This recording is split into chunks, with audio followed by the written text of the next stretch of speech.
मराठा आरक्षणाच्या मागणीसाठी मुंबईमध्ये पोहोचलेल्या मराठा बांधवांकडून वेगवेगळ्या पद्धतीने निदर्शने केली जात आहेत आणि आता आपण पाहतोय पोलीस आयुक्तालयाच्या समोर मराठा बांधवांनी ठिय्या आंदोलन सुरू केलेलं आहे। रस्त्यावरती बसून हे निषेध आंदोलन केलं जात आहे आणि मागे असंख्य गाड्या या सगळ्या वाहतूक कोंडीमध्ये अडकल्याचं सुद्धा पाहायला मिळतं आहे। सध्या पोलीस या सगळ्या आंदोलकांची समजूत काढतात की किमान रस्त्याची अडवणूक अशा पद्धतीने करू नका, गाड्या ज्या आहेत त्या रस्त्यावरून जाऊ द्या। मात्र आंदोलक आपल्या मागण्यांवरती ठाम आहेत आणि सध्या ते रस्त्यावरती बसल्याचं पाहायला मिळतं आहे।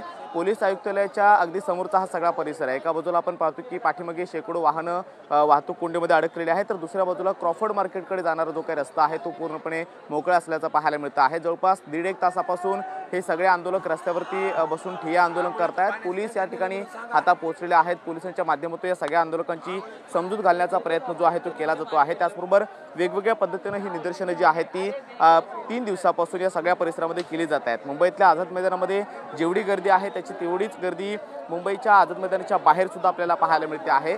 सीएसटीची जंक्शन हा जवळपास 2 दिवसापासून चक्काजाम करण्याचा प्रयत्न सुद्धा आंदोलकांकडून झालेला होता आणि त्यामुळे सरकार या विषयावरती आरक्षणाच्या मागणीवरती तोडगा कधी काढणार हा एक महत्त्वाचा प्रश्न आहे। मात्र मराठा आंदोलक जे आहेत ते आता सध्या वेगवेगळ्या पद्धतीनं आंदोलन करतायत। काही जण चक्काजाम आंदोलन करण्याचा प्रयत्न करतायत, त्याचबरोबर ठिय्या आंदोलन सुद्धा जे आहे ते मुंबईतल्या रस्त्यांवरती सुरू आहे।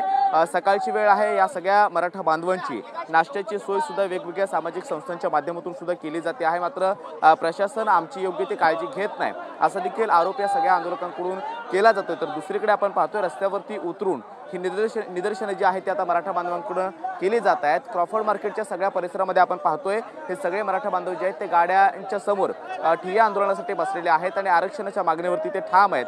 जोपर्यंत आरक्षणाचा जो काही तिढा आहे तो सुटत नाही तोपर्यंत आम्ही मुंबई सोडणार नाही अशा पद्धतीची भावना त्या सगळ्यांची आहे आणि त्यामुळे सरकार या सगळ्या विषयाला कशा पद्धतीने हाताळतं, कधीपर्यंत तोडगा काढतं हे पाहणं आता महत्त्वाचं असणार आहे। कॅमेरामन गणेश सोबत मी कृष्णा सोनारवाडकर, TV9 मराठी, मुंबई।